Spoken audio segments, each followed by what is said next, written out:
Père, du Fils et du Saint-Esprit. Amen. Évangile de Jésus-Christ selon saint Luc, chapitre 15, versets 1 à 10.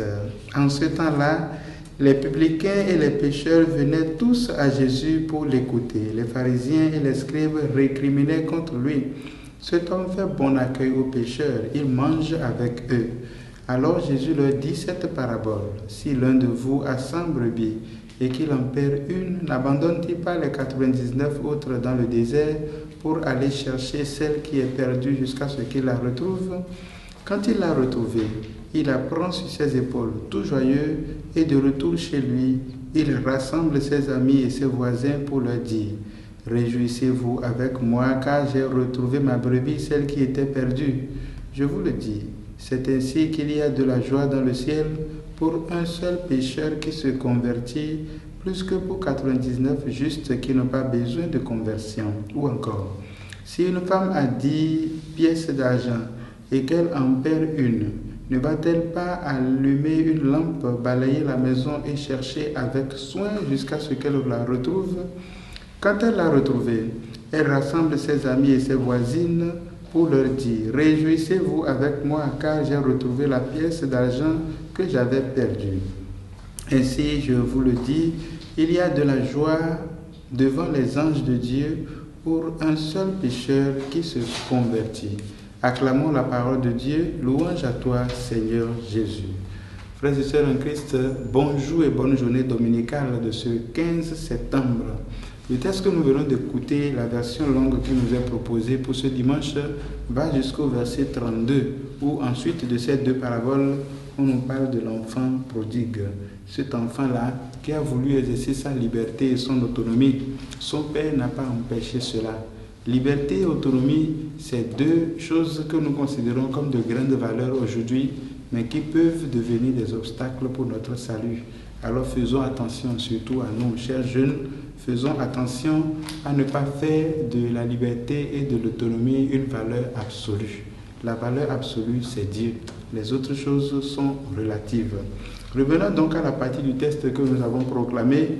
Je voudrais nous rappeler que hier seulement nous nous sommes rendus compte de ce qui arrive lorsque nous récriminons contre le Seigneur et contre son disciple. Voilà aujourd'hui le peuple en deux groupes. Ceux qui écoutent, les publicains et les pécheurs, et ceux qui récriminent, les scribes et les pharisiens. Nous nous situons où?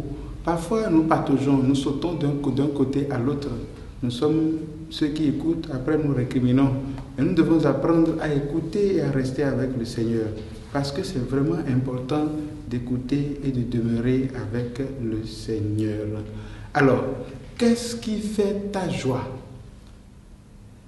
Ce qui fait ta joie, c'est là, la parole de Dieu dit, là où se trouve ton cœur, là où se trouve ton trésor, là aussi se trouvera ton cœur. Donc, cherche à voir qu'est-ce qui fait ta joie. C'est très important. Si c'est Jésus qui te fait ta joie, alors ton cœur sera braqué sur Jésus et tu recevras de lui l'essentiel pour vivre. Mais aujourd'hui, le texte répond plus à la question: qu'est-ce qui fait la joie de Dieu? Ce qui fait la joie de Dieu, c'est que le pécheur se convertisse. C'est cela qui nous a été dit plusieurs fois dans ce texte. Lorsque le monsieur est allé à la recherche de sa brebis et qu'il l'a retrouvée, on dit qu'il la porte sur ses épaules et il revient à la maison tout joyeux. Et le texte, la partie dit: c'est ainsi qu'il y aura de la joie dans le ciel pour un seul pécheur qui se convertit. La joie de Dieu, c'est que les pécheurs que nous sommes, nous entrons dans la dynamique de la conversion.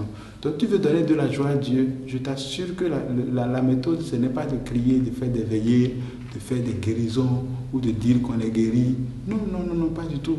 Si nous voulons donner de la joie à Dieu, nous commençons par nous convertir dans les petits détails de notre vie, dans notre langage, dans notre regard, dans nos lectures, dans nos écoutes. Tout ça, nous entrons dans la conversion et alors Dieu est en joie parce que nous sommes ses enfants. Mes frères et sœurs, ce dimanche, il faut que nous prions les uns pour les autres pour que le Seigneur nous aide à mettre le cap sur lui, à fixer nos yeux sur lui, à vivre de la joie qui vient de lui, à savoir abandonner ce qui n'est pas nécessaire et à nous occuper de l'urgence qui est aller à la recherche de la brebis qui est perdue, de la perle qui est perdue, de la pièce de monnaie qui est perdue et peut-être de nous-mêmes qui parfois nous sommes perdus.